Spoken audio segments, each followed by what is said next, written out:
Hi, I'm Les Moreland. I'm the current commander, AMVETS Post 2006 here in Leesburg, Florida. And we're a proud sponsor of Central Florida Salute on the YouTube channel. I'd like to have you check us out on our Facebook page or whatever.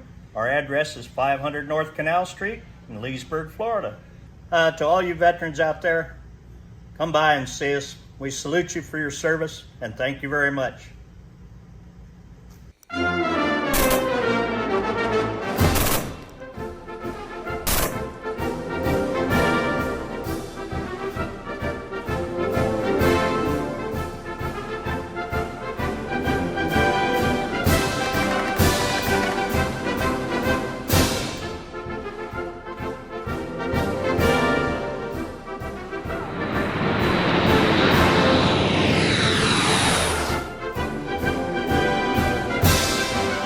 Welcome to Central Florida Salute YouTube. I'm here with Michael James Duchac, United States Army veteran for Vietnam, and he's a member here in 1992 where we're at, and he's also a member of the VFW, the County Veterans, probably some others I have not mentioned, but tell me a little bit about yourself.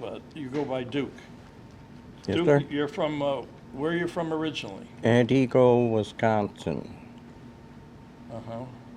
And you went to high school there? And Went to high school, and then I moved to Atlanta for 22 years, raised a family, and...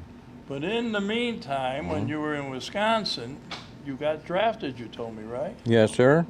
So tell me a little bit about your experiences. You were in the Army from 66 to 68, if I'm correct. Right. And where did you go for basic? And then take me on a trip to, after basic, where you went? Basic was Fort Leonard Wood, Missouri. And then AIT was...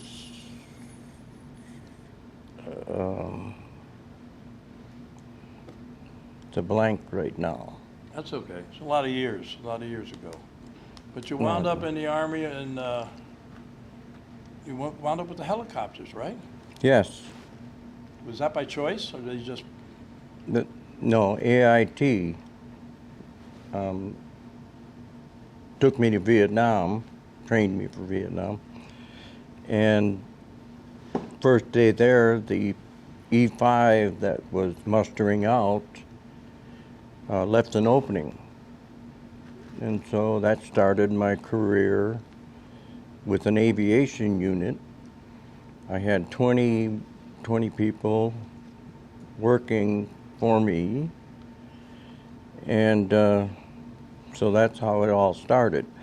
About halfway through my tour, I went to the CEO and said I would like to get more involved.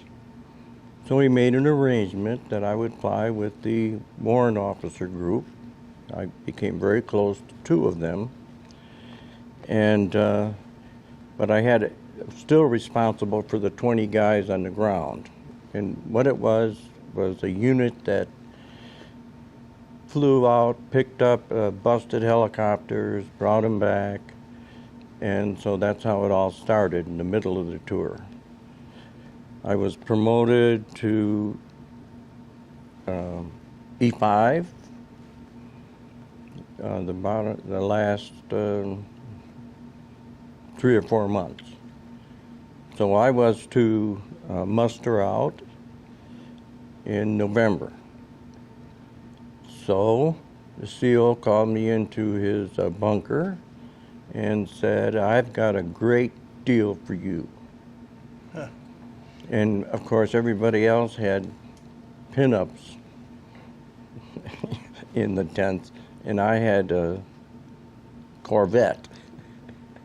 Anyways, he sets me down, he says, "I would like to make an offer, and if you accept it, to extend 4 years, that he would give me $6,000, which would cover a Corvette, and he'd give me another stripe, that's E6, and that was in '67, November '67, and it was heating up. Oh, 66, 67, 68, all those years, that was a big time for Vietnam. Yeah, it was heating up, and I thought for a minute I didn't have a wife, and you know, it was kind of appealing, another stripe, but I said, well, give me a day to think about it. So I went back and told them the next morning that I really appreciate your offer. It was very generous, but I'd like to go home. And he says, well, I got another deal then. If you extend just 3 months. Oh, you won't have to go for the inactive reserve. You'll be done. Right, I'll be done when I get to I got Seattle. you, yeah. And I said, well, only 3 months. And I did. I said, okay. So I had 3 months. And that was in November. Well, January 31st was Tet Offensive. And I don't need to explain what happened there. You all know what happened. Mm-hmm. I got the 3 months, and then it was right smack in the beginning of Tet. And they couldn't find a helicopter to get me to a runway where I could get on a plane and go home. So add another 2 months. Oh. And that's pretty much where I acquired the Parkinson's. Yeah, you were with the 214th Battalion, 79th Air Mobile, right? Right. And you with the Hueys, right? Yes, Hueys, UH-1D. It's just a transport helicopter. And we transported everything. People, picking up broken helicopters. Medvac, picking up people and wounded? Yeah, only if there was no medevac available. Okay. And so medevacs do a fabulous job. Yes, they do. How many missions, you got any idea how many? We didn't fly after dark because of the mountain terrain. Yeah, you can't see you can't see the ground. There's no electricity, so you can't, they don't have lights. No TV? Anyways, no. I would guess about 15 missions a day, starting at daybreak. Wow. And they just got us moving around, and we quickly found out that if you get it up to 1,500 feet, you can take a deep breath and relax, because that's the distance that small arms fire. They can't reach you. They can't reach you. Yeah. Yeah. So that's kind of the way it rolled up, and every day was the same. Every day you got back into our unit, you started drinking. And you did that because that's the only way you got sleep. First one drunk, get sleep. The rest. So you were under a lot of mental strain back then, Duke, you know? And some people do that, you know, they have a couple of beers to relax and unwind, and I understand that, I really do. But you also said you had a couple of crashes, right? I was involved in 2 crashes, and thank goodness I wasn't piloting. Part of that responsibility was crew chief and arming the M60. So the first one is we got hit with about 30 bullets or so. And one of them took out the hydraulics, which, if you're high enough, it's no big deal. You can auto-rotate, but you got to have 5,000 feet to do that, where you just reverse the pitch, dropping it to the floor, and the blades will do. And the wind going through the blades will keep the hydraulics going. Mm-hmm. And just before you get to 1,000 feet, you just pull in as much as you can, and hopefully that you land on your skids, etc.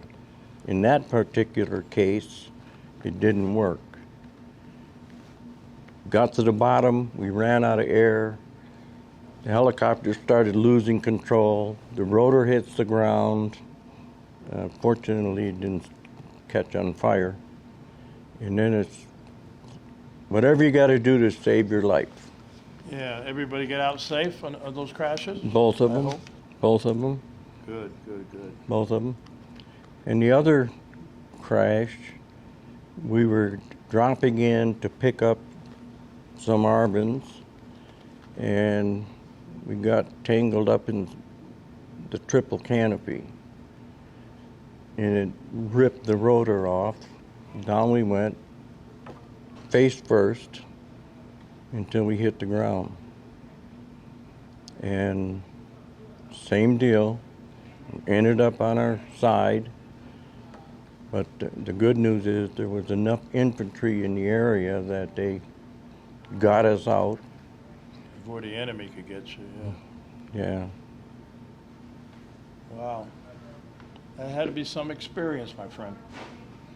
But, Which created the PTSD, which I'm treated for today along with the Parkinson's. The bad news is, in my life right now, is my Parkinson's has a lifespan. In the neurology department, which ordered taking they labeled me totally incompetent, incapable of handling his finances.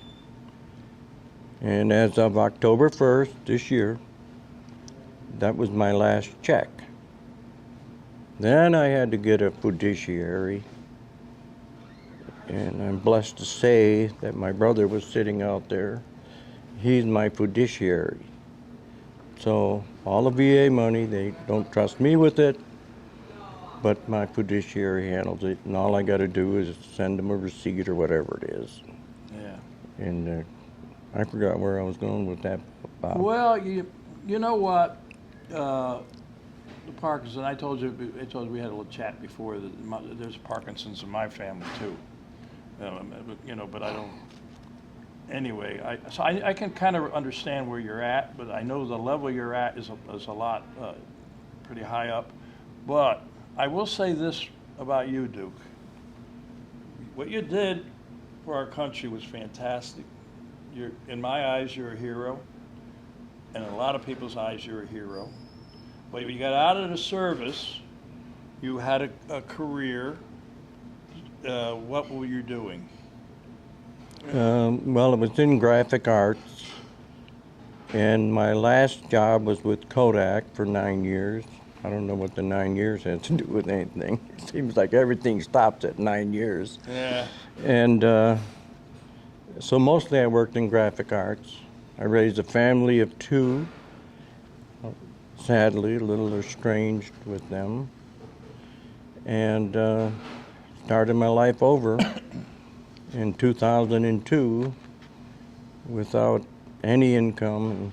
I ended up down here in Florida living in a trailer that my father owned. Of course, he had to get me out of there, but my brother Joe, the one I just mentioned, stepped up and bought me a trailer, and that's where it started. And I'm very much at peace. Yeah, and I want to get to that part because, life has not been easy on you, and I understand that. But you know what? Some people, when life is not easy on them, they just kind of like fall apart. But you are now, as it says on your shirt, you're a assistant chaplain. Correct. And what you're doing is amazing. To me, it's Okay. amazing. And as one brother to another brother, you're still serving, and what you're doing is honorable. And you want to tell everybody what is assistant chaplain and what do you do? Assistant chaplain. I visit anyone that is a member and in rehab or in the hospital until they're deceased, if that were the outcome. And I keep very good records of the effort that I'm putting forward in miles and hours, because here at AMVETS, not at Lake Vets, and the VFW, they get credit for the hours. So I'm looking at about 30 or 40 hours a week, and I visit about 16, 17 last month. Wow, that's great. That's great. Where I help many of those to their last breath. When I was the chaplain at VFW in that 9 years, I did that for 512 of our brothers and sisters over that period. You're an amazing man. You're still serving. And I'm still serving because I can. My concern right now is neurology is, first off, there's 5 stages of Parkinson's. I'm in 3. When you get to 4, you're in a wheelchair. You get to 5, and you're a vegetable in a bed somewhere until you can't breathe anymore. Duke, as I said before, I have known several people and some in my family who have Parkinson's, and they do amazing things nowadays. And you take it one day at a time, and what you're doing to help other veterans is amazing. And I hope the best for you. I really do. But you know what? You've had an amazing life, and what you're doing is totally fantastic. And just keep looking to the bright side. Look in the front windshield. Don't look in the rearview mirror no more. You're still able to serve, and you're going to serve until you can't serve no more. I know you, and I want to thank you for coming on here. I'll tell you, I can imagine crashing in a helicopter. Yeah, it keeps you awake almost every night. Yeah, I'm sure it does. But neurology has pegged me with 3 months ago, saying you got 36 months until you move to 4, which is the wheelchair. Wheelchair is not going to stop me. I'm going to continue living, but it's going to stop me as a chaplain. So, Well, you know what, Duke? I know of a lady who's got cancer, and she moved away from where I live to be with her daughters because she figured she only had a year to live. mhm. That's about 4 years ago. She's still going. And you know what, brother? I think with your attitude, you're going to keep going. You got a mission, and you're going to keep going. Well, thank you for recognizing that. I will go until I can't go anymore. And if that's 36 months, as they say, or, for instance, Michael Fox, we all know him, he's 20 years into stage 5 now. I'd love to get 20 years. In fact, I'd be happy with just 5 years. Yeah. But it is what it is, and I'm totally at peace. Yeah. I'm doing what I like doing. I'm serving And you're making a difference. and making a difference. Well, I think we're going to leave it at that. And I want to thank you for your service to our country. I want to thank you for your service to our brothers and sisters in arms and anybody else. But it's time to say goodbye. And I remember I talked to you about this. Yes, sir. That camera right there. You ready? Do I stand? No, sir. Okay. You don't have to stand, because if you do, the camera's too low. We want to get your All stomach. right, We don't want that. I got it, Bob. Yeah, okay, brother. To all our veterans out there, active military and their family, we salute you for all you do. Till next time.